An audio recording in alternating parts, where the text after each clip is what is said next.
11 housekeepers in 14 months. The first lasted 4 days.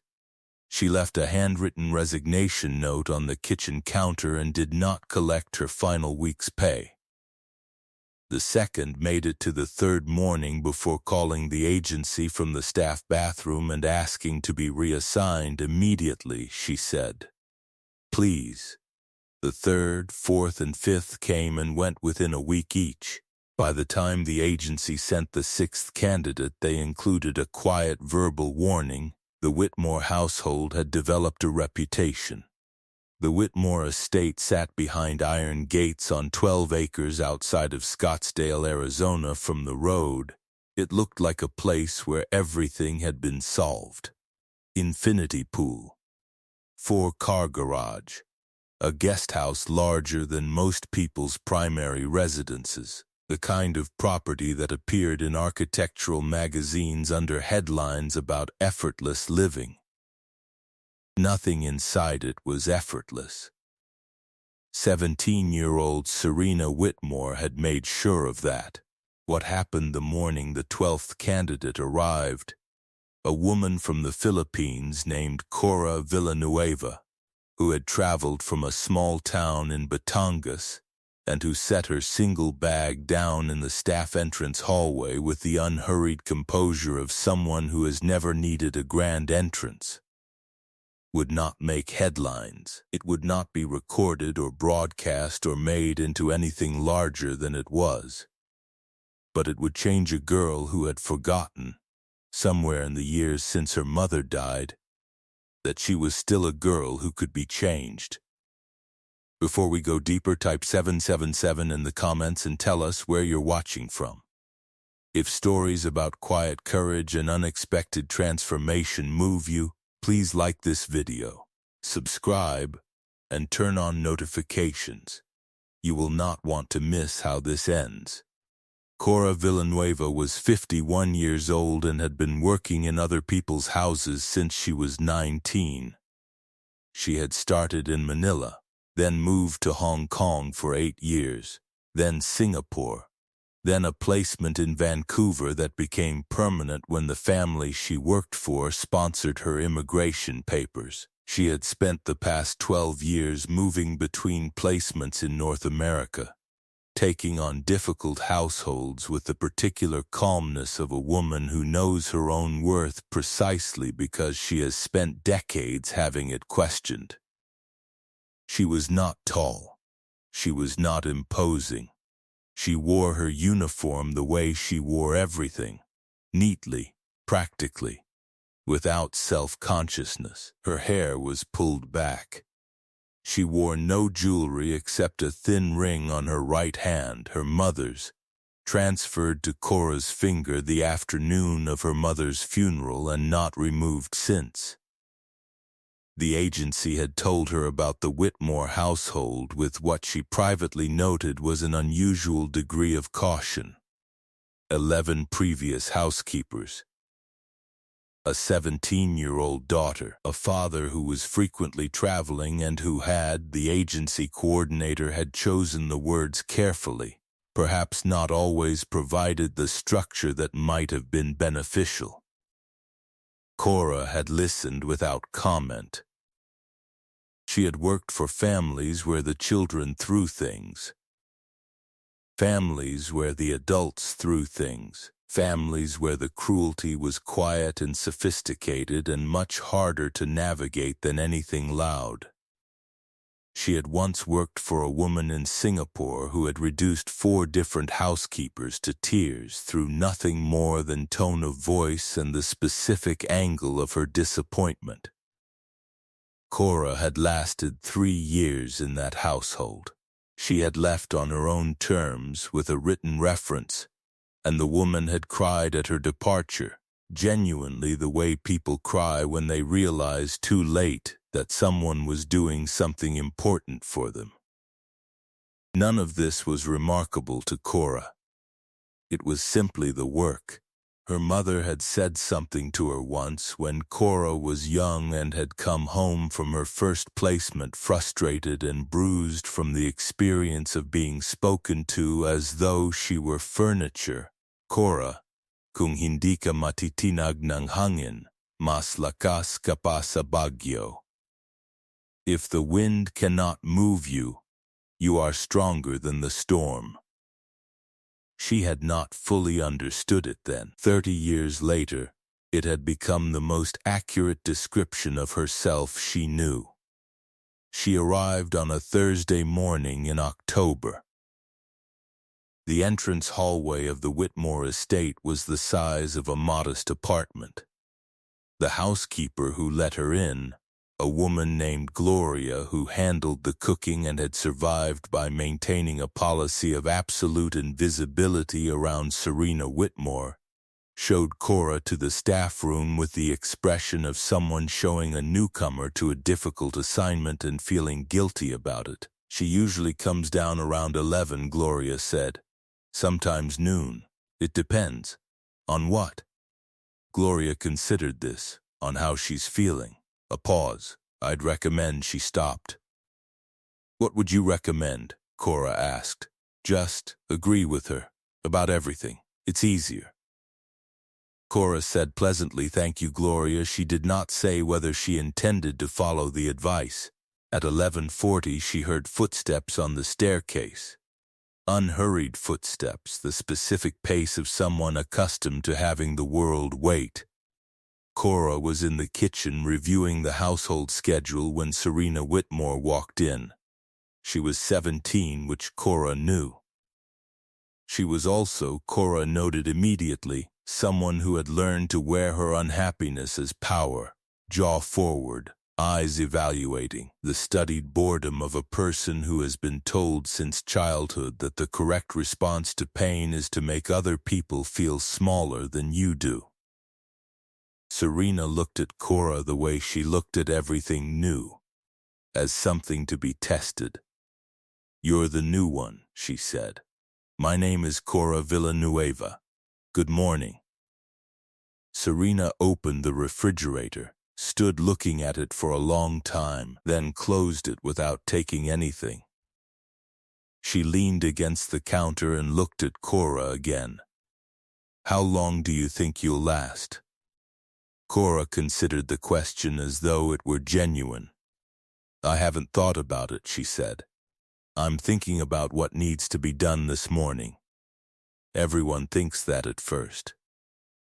Serena picked up an apple from the fruit bowl, turned it in her hand. The one before you lasted 6 days. She cried in the bathroom twice before she left.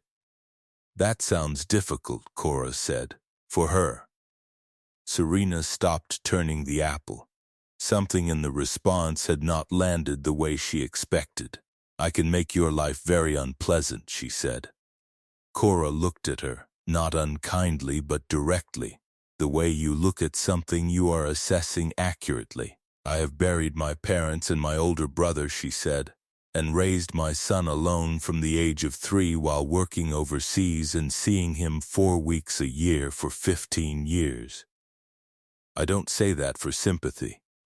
I say it because I want you to understand what I mean when I tell you that unpleasant doesn't frighten me. Serena stared at her. Your breakfast? Cora said. Or would you prefer to continue this conversation first? The first week was a sequence of tests, each one designed to find the place where Cora would flinch. Serena left her bedroom in a condition that took 2 hours to address and then watched from the doorway to see whether Cora would express frustration. Cora did not. She worked through the room with the systematic calm of someone completing a task, and when she finished she asked, without sarcasm, whether Serena preferred her clothes organized by color or by type. Serena walked away without answering. On the 3rd day, Serena sent back her lunch, brought on a tray to the poolside with a message through Gloria that it was wrong. Cora went to the pool herself.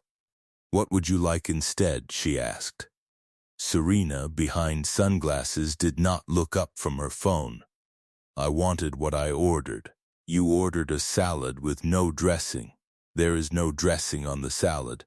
It's the wrong kind of lettuce." Cora looked at the salad. "You didn't specify the lettuce. I shouldn't have to specify the lettuce. The previous housekeeper knew." "Then I'll learn," Cora said. "What lettuce would you like?" The simplicity of the response, no argument, no apology, no visible agitation, seemed to irritate Serena more than a confrontation would have. She named a lettuce. Cora went inside and made a new salad and brought it back and set it on the table and returned to the house without further comment. That evening, Cora heard from Gloria that Serena had eaten the second salad and left the plate on the table rather than pushing it into the pool, which was, Gloria said, with some significance, unusual. The breaking point, if it could be called that, came on the 9th day. Cora was in the upstairs hallway replacing the linen in the guest rooms when she heard the crash. She came to the top of the staircase and looked down. In the entrance hall below, a ceramic vase that had sat on the side table since before Cora arrived. A tall blue and white piece, clearly old, clearly not decorative in the impersonal way of purchased objects but in the specific way of something that had been kept, lay in pieces on the marble floor. Serena stood beside it, looking down at the fragments with an expression that Cora could not immediately read. She came down the stairs. Serena looked up. "It fell," she said.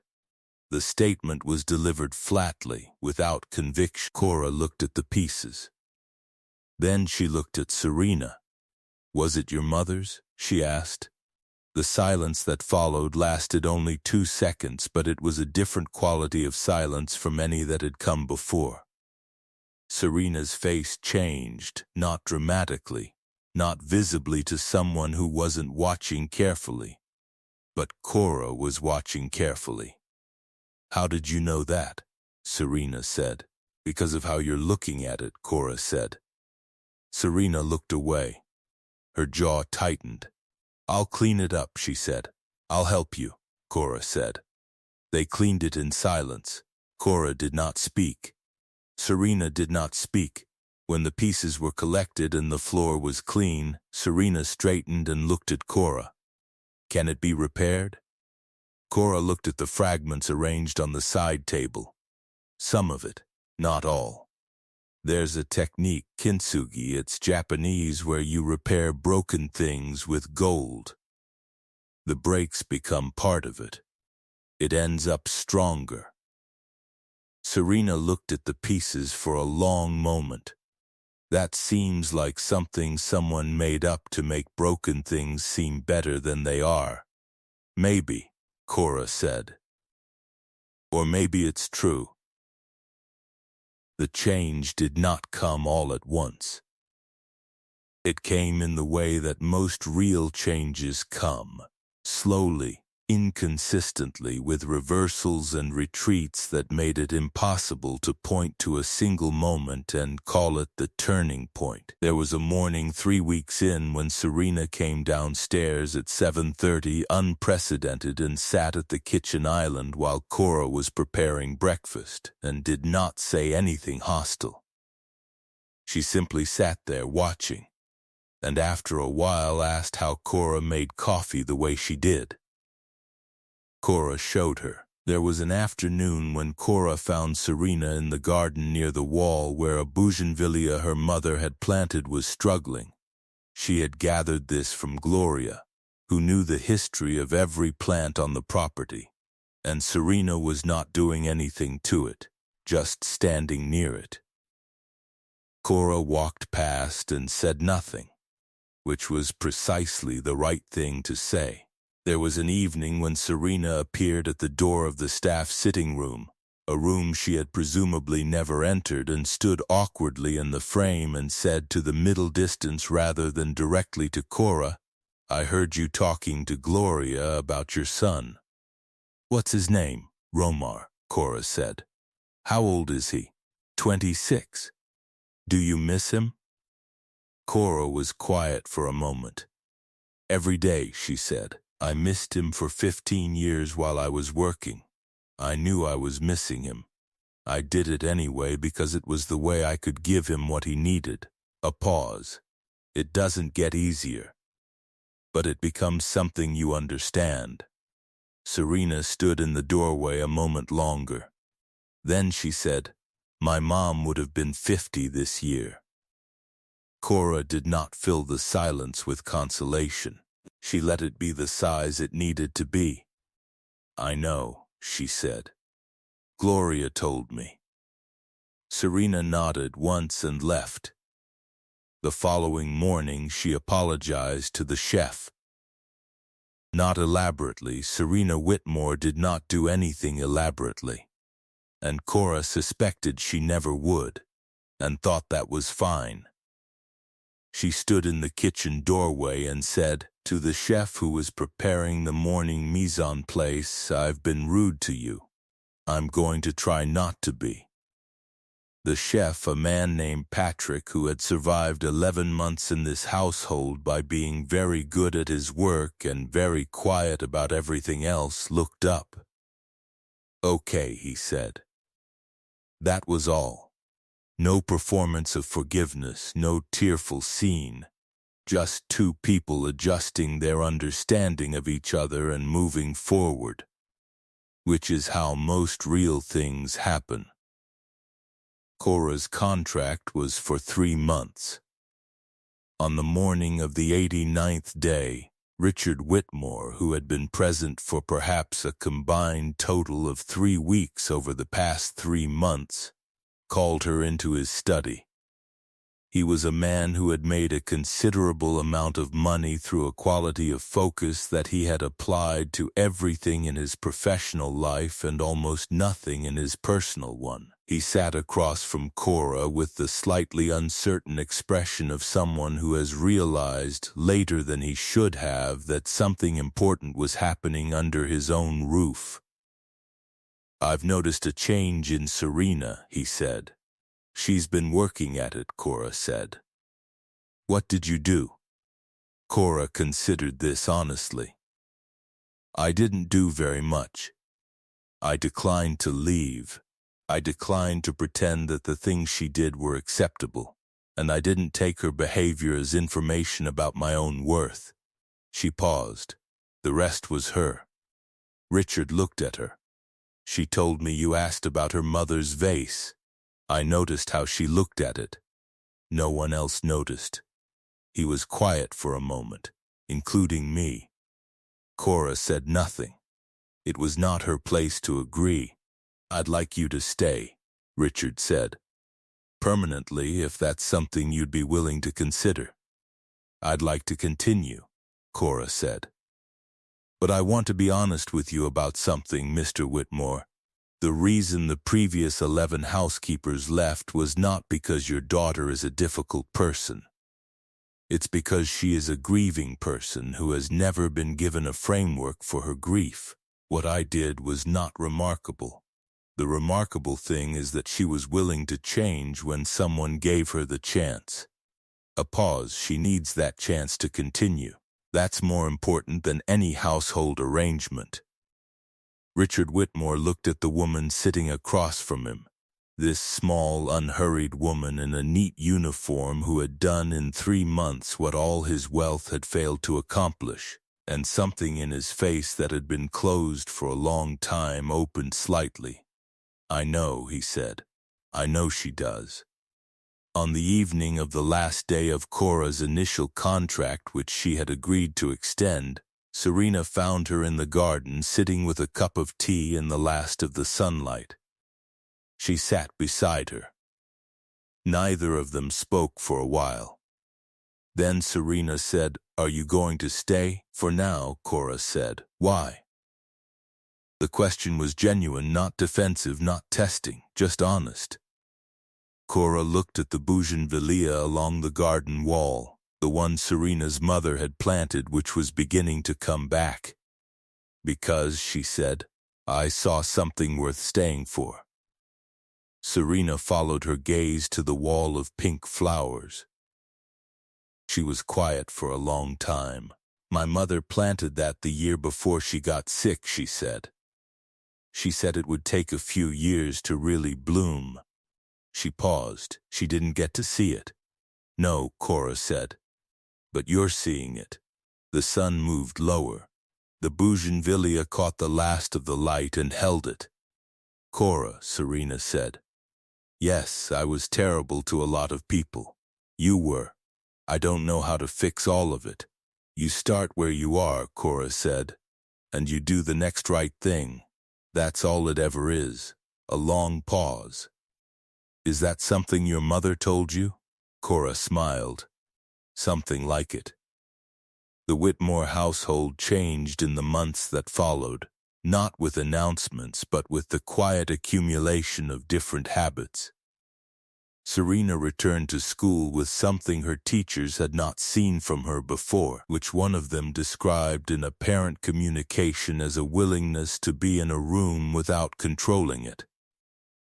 Former employees reached through the agency received calls. Not long ones, not easy ones, but real ones. Patrick the chef stayed. Gloria stayed. New staff came and were not tested the way their predecessors had been. And on a Sunday morning the following spring, when the bougainvillea along the garden wall had fully bloomed for the first time in 3 years, Serena cut a single branch of it and placed it in a vase on the kitchen table, where Cora would see it when she came in. She did not leave a note. She did not need to. Cora saw it when she arrived. She stood in the kitchen doorway for a moment, looking at the pink flowers in the morning light. Then she went to make the coffee, the way she did every morning, and the household moved into its day. Before I end this story, I'd like to leave you with this. The world teaches us that power is the ability to make people afraid. Serena Whitmore had learned that lesson early and practiced it well, and every person who ran from her confirmed it. Cora Villanueva understood something different. She understood that the person who cannot be moved by fear, who will not be made smaller by cruelty, who meets a breaking thing with steady hands and a willingness to stay, that person is not performing strength. They simply know who they are. And knowing who you are, when everything around you is pushing you to forget, is the most powerful thing a human being can carry into any room. The bougainvillea bloomed because someone planted it and waited, even knowing they might not see it. Some of the most important things we do are like that. We plant them. We tend them. We stay long enough for them to mean something. If this story moved you, share it with someone who needs it today. Like this video, subscribe to this channel, and we will see you in our next story.